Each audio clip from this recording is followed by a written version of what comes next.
And so we're all just standing around talking, and I'm with these people. I assume they're with my people because they're all talking, and so we're all just shooting the shit, right? And so I crack a joke. No one laughs, except her. And I'm like, I like her. And so I'm thinking to myself, cool, I've made a new friend, she gets my humor and all that kind of stuff. So I'm like waiting to get back inside, waiting to get inside the venue, the Roxy, and get to know Valerie, because she obviously gets me. And we all go in, we got our tickets, we go in, and I'm like, where's your friend? And they're like, you're with us. I'm like, shit. And so during the break, after the first act, I see her standing over there, and this was the 80s, so I'm like, oh shit. So I grab a pack of matches, remember those?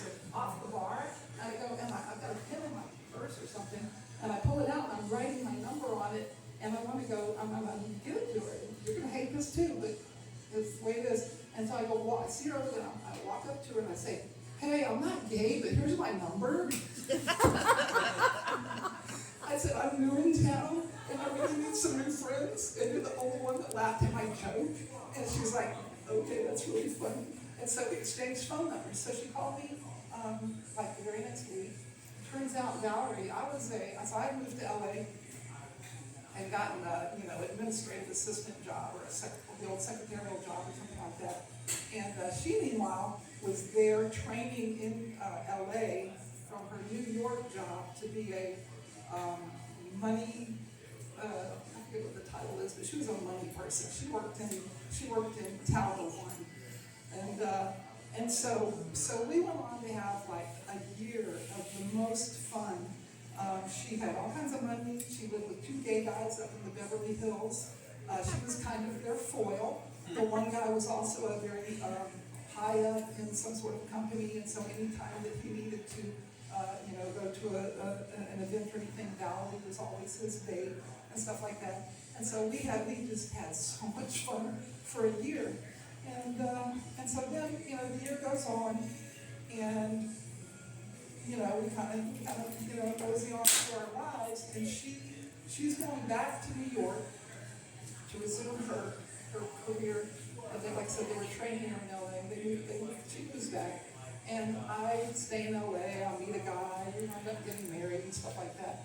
And then my husband says to me, gosh, tickets to New York, we're living in Seattle at the time, tickets to New York are only $88. You want to go to New York? And I'm like, sure, I'll look up Valerie, So I go, and I didn't even have an infant at the time, and I took her with me. And so I go to New York, and I'm staying at Valerie's, who's now staying with her soon-to-be husband. And so I'm staying in her brownstone in Manhattan, right by Trump Tower, which I won't even go there, never mind. And by Piedmont Park, that's it, New York City's Central Park. She was like high on the wall, high on the hog. She was such a cool person, it was. And so I go visit her, and that's when she tells me, like, yeah, I'm back, everything's going a little well. Did I tell you about the story about the guy that didn't really, he didn't think I could do this job? And the first day on the job, he said to me, here, Valerie, take my shoes and go get them shined downstairs. And she's like, okay. And so she takes them down and gets them shined and brings them back. And he goes, you know what, those aren't quite good enough. Take them back, tell them they didn't do a good enough job. And she's like, okay. And so she takes them and she has them bronze. I love that so much. I love she took them that. back to I love that so much. And then she also told me about, she goes, but there was like this bombing in the basement of Tower 1 or something like that. Yeah, there was. I was really happy about that. I'd like to get out of the tower if I could. I'm like, yeah, I hear you, So I go back home where I'm doing exactly what she's doing. A couple of years later, that husband of mine is now a convicted con man, and he's in prison, and I have to go to Chicago to talk to his attorney. So now I have 2 little kids, because he wasn't that much in prison yet. And so I'm walking down the streets of Chicago trying to find where I'm going to see his attorney. And And I pull into this little nondescript building in downtown Chicago, and as I'm looking for, I'm looking at the doors and everything, and it says Cantor Fitzgerald on this door, and I'm like, that's where Valerie works. I'm like, so I'm in Chicago. I'm like, I go walking in, to the receptionist right here. I said, does anybody here know Valerie Silver? And they're like, Valerie? Valerie? Valerie? And I'm like, yeah, Valerie. And they get Valerie on the phone. And so I've now we got Valerie on the phone back there. She's from New York. I'm in Chicago. My husband's in prison, whatever. And so, we had a blast. Everybody loved Valerie. Valerie was the bomb.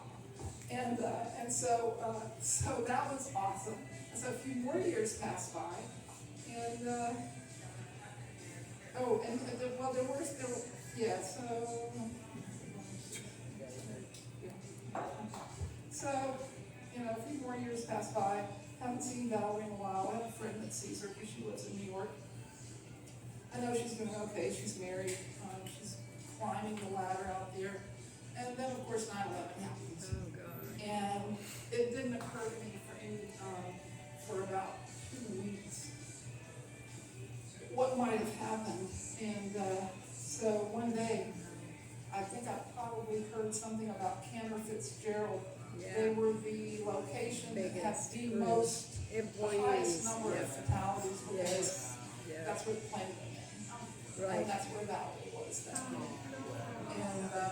And so I heard that Cantor Fitzgerald had lost all these people, and so I'm here in Jacksonville, and I pick up my phone. There's like a hotline back then about losses. If you thought you might know somebody you were worried about and stuff, you could call. And so I did. And I'm sitting there, and I'm like, Valerie Silver. And then they come back and they say, I'm sorry to tell you